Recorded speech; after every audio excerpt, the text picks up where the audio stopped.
There's one detail from that night I can't forget. It seems small, but it's the reason I still get chills thinking about it. It wasn't the broken lock or the cold draft.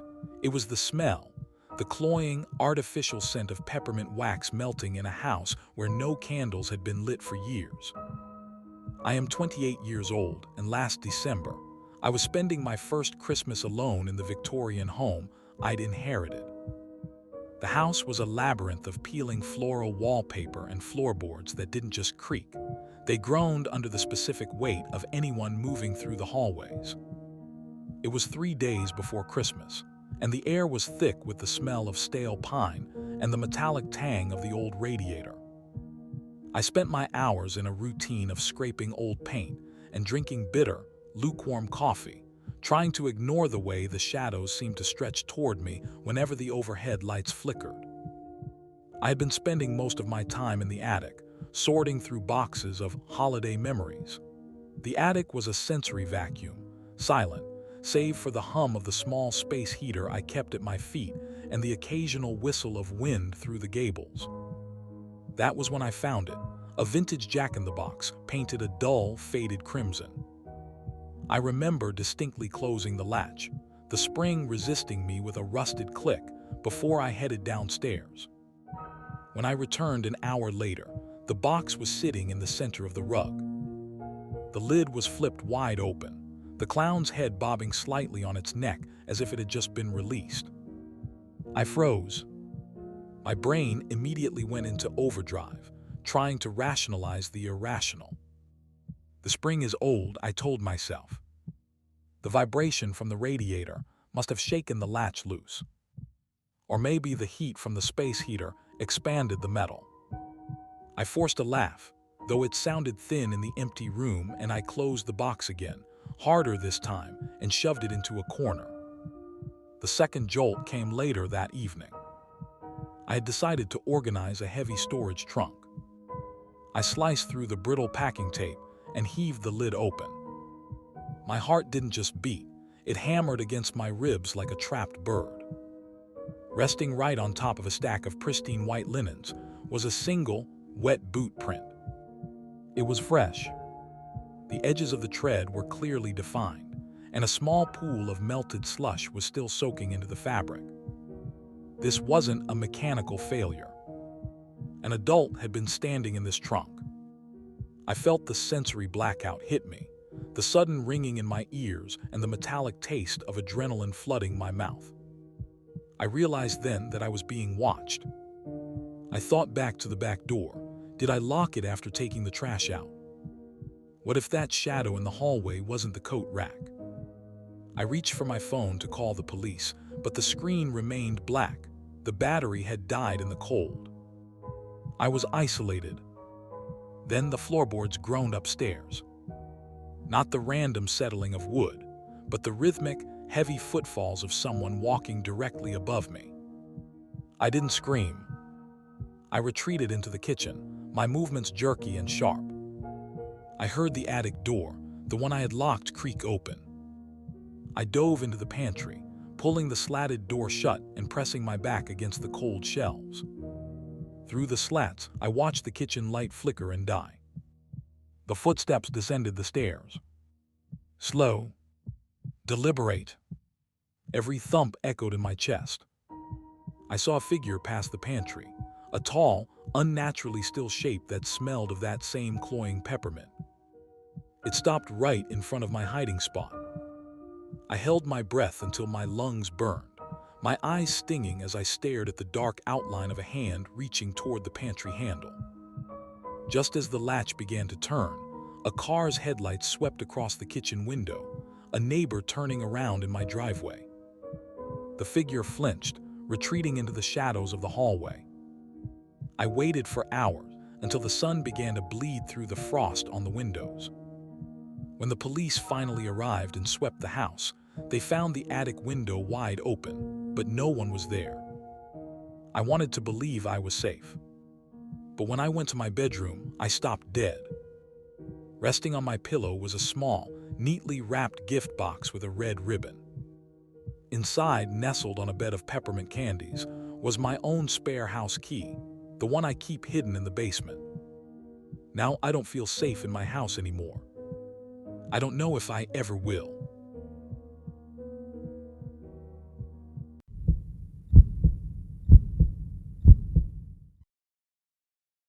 What scared me most wasn't what he did. It was how long he'd already been there. Watching, waiting. My name is Julian. I'm 34, and I spent 3 winters managing a temporary Christmas tree lot on the edge of a decommissioned industrial park. Most people see these lots as festive landmarks, but at 2 a.m, under the hum of a flickering sodium lamp, the rows of upright firs look less like holiday decor and more like a dense, jagged forest designed for hiding. The routine of closing up was the only thing that kept me grounded. I'd walk the perimeter, checking the heavy chain link fence, the scent of fresh-cut sap and diesel exhaust clinging to my heavy wool coat. The only sounds were the distant groan of the highway and the rhythmic thud-thud of my own boots on the frozen mud. It was a world of sharp textures and biting cold, where every breath came out in a silver plume of frost. The first jolt happened while I was doing a final sweep of the premium Fraisier section. I noticed that several of the larger 7-foot trees had been moved. They weren't knocked over. They had been rearranged to create a small, hollowed-out nest in the center of the cluster. Inside the circle of branches, the mud was packed down smooth, and I found a collection of small, white stones arranged in a perfect, mocking circle. I tried to tell myself it was just some neighborhood teenagers playing a prank. The wind probably caught the branches, I muttered, even though there wasn't a breeze strong enough to move a 100-pound tree. I pushed the trees back into place, my heart starting a slow, heavy thrum against my ribs. I retreated to the small wooden shack that served as my office to grab my keys. The second jolt arrived when I checked the evening's digital sales log. There was a final entry from 11:45 p.m., well, after I had locked the gate for customers. A single transaction had been processed for a custom harvest. The credit card name on the screen didn't belong to a stranger. It was my own name, typed in all capital letters. The sensory blackout hit me instantly. My ears began to ring with a deafening, static hum, and the metallic taste of adrenaline flooded my mouth. I felt a sudden, sickening loss of balance, as if the very ground beneath the shack had turned to water. I realized then that I wasn't alone. I was being mocked. I looked through the small, grimy window of the shack. Out in the lot, the rows of trees were no longer still. I saw a branch twitch, then another, as something moved between the rows with predatory grace. The what-if internal monologue began to spiral. What if I didn't lock the side gate? What if that shadow isn't a tree? I reached for my radio to call the night watchman at the industrial park. But all that came through was a rhythmic, wet clicking sound.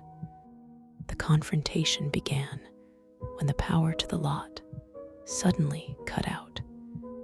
In the sudden darkness, the only light came from the moon, reflecting off the frost. I bolted from the shack, my lungs burning in the sub-zero air. I didn't run for the main gate. I knew he'd be waiting there. Instead, I dove into the maze of trees, using the dense needles as cover. I could hear him behind me, not running, but sliding through the branches with a sickening needle-on-needle rasp.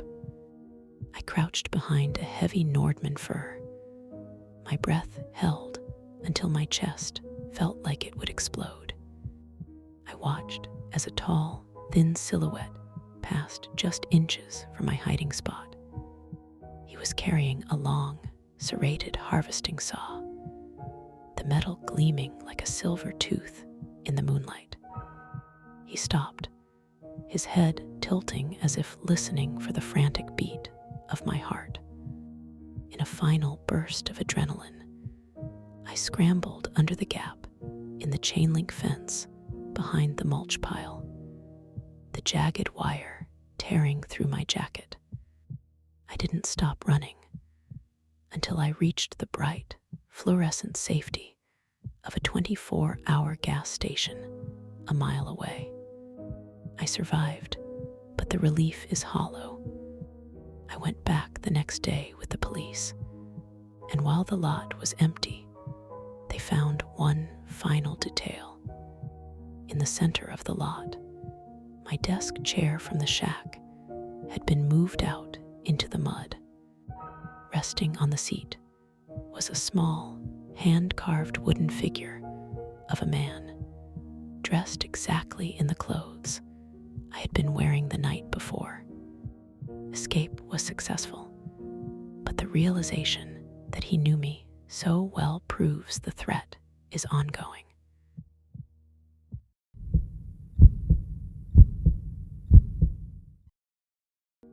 I want to start this by saying this happened to me just last night. I'm still trying to decide if I'm overreacting or if I barely avoided something terrible. At the time, I thought he was just another customer, but now I realize he was watching long before I noticed him. My name is Marcus, and I'm 32 years old. For the last 5 years, I've spent my Christmas Eves behind the wheel of a 10-ton snowplow, clearing the Blackwood Pass. It's a lonely job, but it pays triple time, and usually the only company I have is the low rumble of the diesel engine and the rhythmic scraping of steel against frozen asphalt. The normal of my night is defined by a heavy, sensory routine. I live in a world of high-intensity halogen beams reflecting off a wall of white. Inside the cab, it smells of stale coffee and the ozone scent of the heater blasting at full capacity. Outside, the world is a sensory blackout, a void of sub-zero wind and swirling powder that swallows everything beyond the reach of my lights.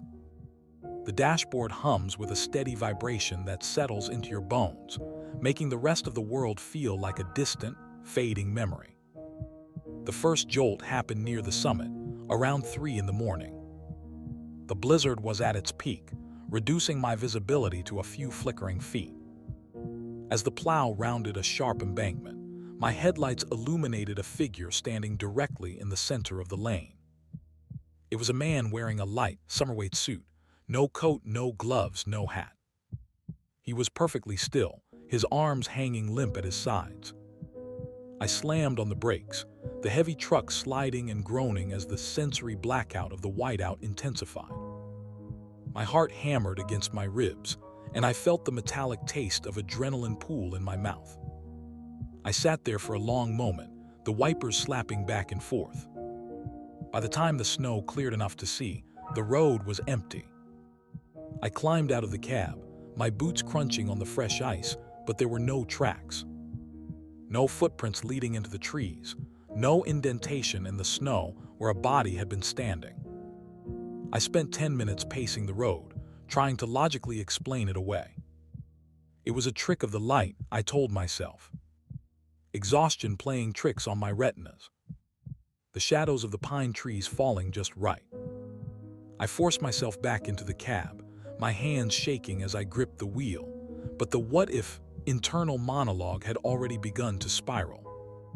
What if he wasn't a man? What if he was still out there, just beyond the light? I continued my route, but the isolation now felt like a weight. My radio, which usually pulled in a faint signal from the valley, began to static. Then the static cleared, replaced by the sound of a Christmas carol. But it wasn't a recording. It was a rhythmic, wet thumping that perfectly matched the beat of my own heart. Every time my pulse quickened, the song sped up. The second jolt arrived 10 miles later.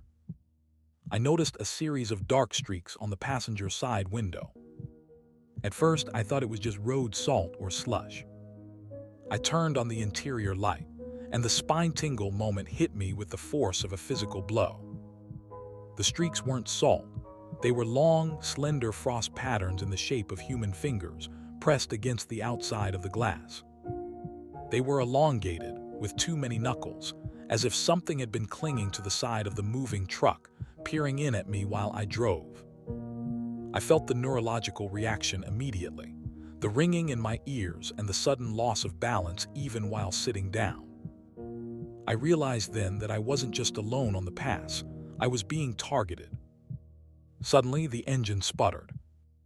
The heavy rumble of the diesel died, replaced by a silence so absolute it felt like it was pressing against my eardrums. I turned the key, but the starter only gave a pathetic metallic click. My phone was dead, the battery drained by the unnatural cold. I was trapped in a steel box in the middle of a frozen wasteland. Then came the tapping. It didn't start on one window. It started on all of them. A soft, rhythmic clicking of fingernails against glass, the front windshield, the side windows, and even the small pane at the back of the cab. Something was circling the truck, moving with a speed that defied the deep snow outside. I huddled in the center of the seat, my eyes darting toward the darkness. I could see the silhouettes of long, pale fingers wrapping around the door handles, testing them, pulling with a slow, deliberate strength. I shortened my breaths, trying to remain silent as the density of the threat increases. I reached into the glove box, grasping a heavy emergency flare. My mind was a what-if spiral. What if the glass breaks? What if I can't get out? In a final, desperate act of survival, I slammed my fist into the dashboard and turned the key one more time. The engine roared to life, the headlights cutting through the gloom. I didn't wait to see what was outside. I shifted into gear and floored it, the plow blade screaming as it scraped the road. I didn't look back until I reached the salt depot at the base of the mountain. When I finally stepped out under the safety of the depot's floodlights, I saw the proof. The passenger side door was covered in deep, jagged gouges that had stripped the paint down to the bare metal. And etched into the frost of the windshield, directly in my line of sight, was a single word written from the outside: almost. I survived through wit and luck, ending the night with a profound sense of relief, but my psyche is permanently altered. I still get chills thinking about it. I've never told anyone this before, not because I forgot, but because saying it out loud makes it feel real. To keep watching videos like this, you need to like, subscribe, and turn on the bell. Please leave a comment telling me where you're watching this video from. Now, back to the shadows.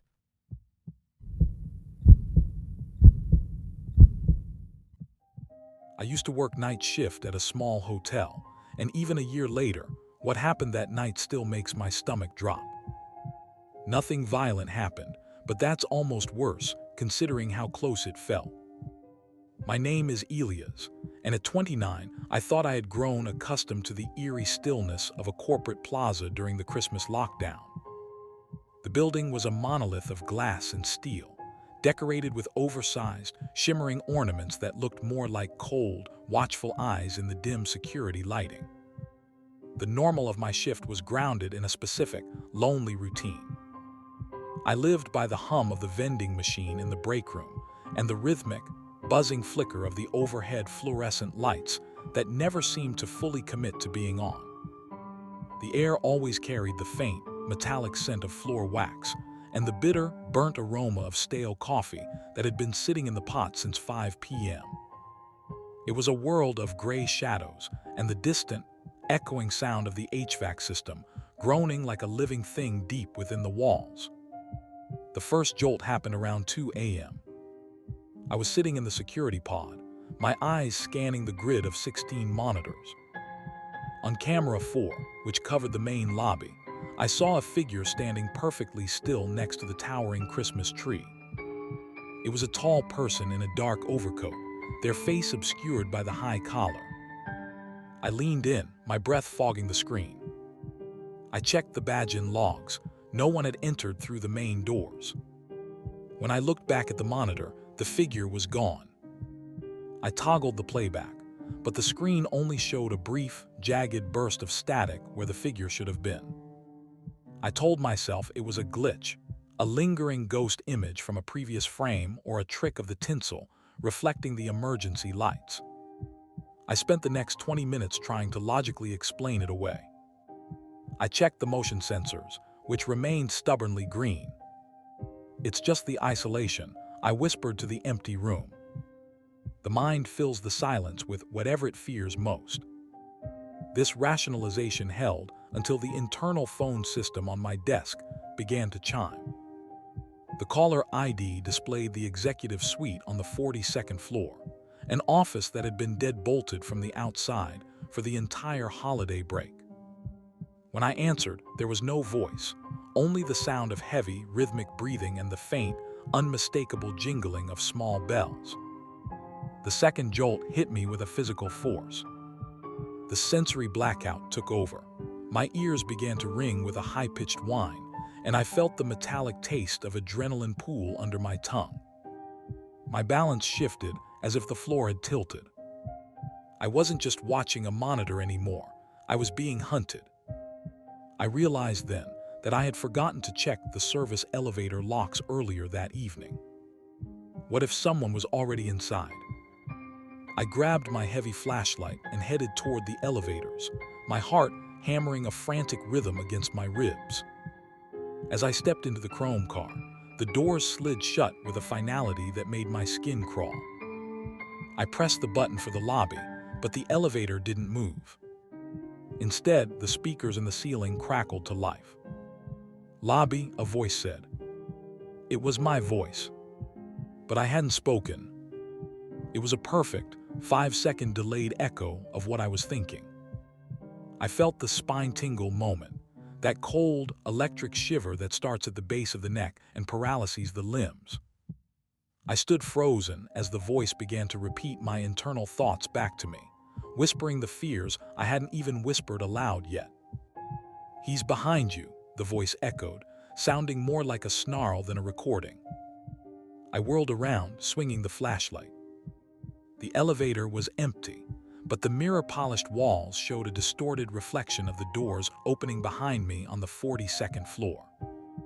The hallway was pitch black, save for a single, small Christmas ornament rolling slowly toward the elevator doors. It was a silver bell. I hammered the door-close button, my breath coming in ragged gasps. The car descended, and I felt the sickening drop in my stomach as the elevator shook. When I finally reached the ground floor, I didn't stop to grab my coat. I burst through the lobby doors and into the freezing December night, the sound of that jingling bell still echoing in my ears. The threat was removed in a sense. I never went back to that building. But the echo remains. To this day, I can't look at my own reflection in a darkened window without waiting for my eyes to move a second after I do. My psyche is permanently altered, forever listening for the delay in the silence.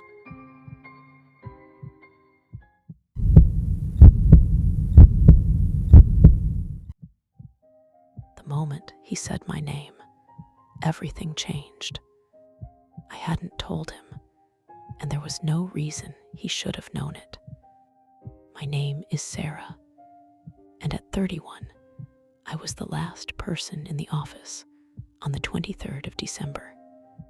The corporate headquarters of the accounting firm where I work is a place of glass partitions and endless rows of identical cubicles, which, during the day, feel professional and open. But at night, once the cleaners have finished and the motion sensor lights begin to click off one by one, those same partitions become a maze of distorted reflections and deep, unnatural shadows. The normal of my late-night shift was grounded in the hum of the server room and the rhythmic, mechanical ka-thunk of the industrial printer. The air smelled of ozone and the scorched, dusty scent of a heating system struggling against the winter chill. I was staying late to finish a Secret Santa drop-off, a tradition where we leave gifts on coworkers' desks anonymously. The silence was absolute, broken only by the occasional groan of the building settling and the distant whistle of the wind against the triple-paned glass. The first jolt occurred when I reached the cubicle of my manager, Mr. Henderson. Sitting in the center of his desk was a gift wrapped in thick, matte black paper. There was no tag, only my own name written directly on the paper in what looked like dark, dried ink. My heart gave a heavy, irregular thud against my ribs. I opened it, expecting a joke from a colleague, but inside was a single Polaroid photograph. It was a shot of me, taken from the corner of my own bedroom while I was sleeping the night before. I spent the next several minutes in a state of frantic denial, trying to logically explain it away. "It's a prank," I whispered, my voice sounding thin and alien in the vast office. Someone hacked my home security camera and printed it. But as I stared at the photo, I realized the angle was impossible for a camera. It had been taken by someone standing at the foot of my bed. I felt the sensory blackout wash over me, a high-pitched ringing in my ears, and the sharp, metallic taste of adrenaline flooding my mouth. I grabbed my keys and ran for the main exit. But when I pushed against the heavy glass doors, they didn't budge. They were dead-bolted from the outside. I ran to the emergency stairwell, but the handle wouldn't turn. I was systematically isolated, my only means of escape removed. The second jolt hit when the building's PA system crackled to life. It wasn't music that played, but a recording of my own voice from earlier that evening, humming a Christmas carol while I worked at my desk. Then the recording cut out, replaced by a low, gravelly whisper that seemed to come from every speaker at once. "Merry Christmas, Sarah." The spine-tingle moment paralyzed me. A cold, electric shiver raced from my neck to my fingertips as my body entered a total fight-or-flight state. I realized he wasn't just in the building.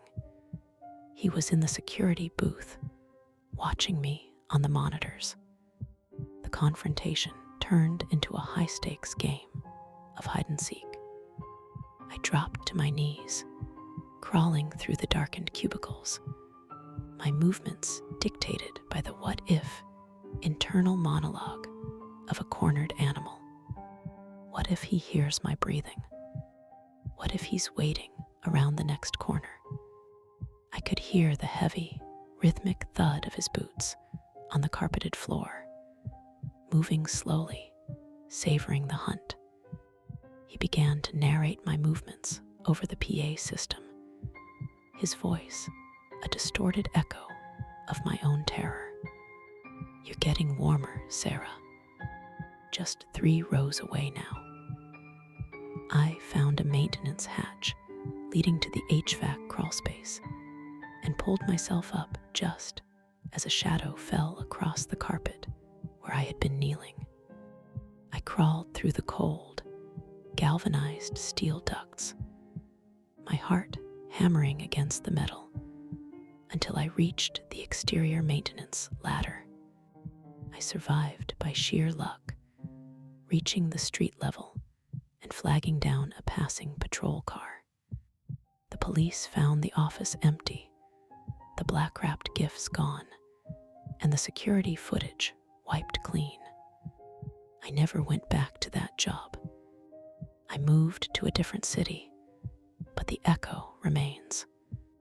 Every year, when the office Secret Santa begins, I stay home because I know that somewhere out there, someone still has a photo of me, and they're just waiting for the next drop-off. We made it out of this one, but the darkness runs deep. If you think you can handle it, check out the other cases on the channel.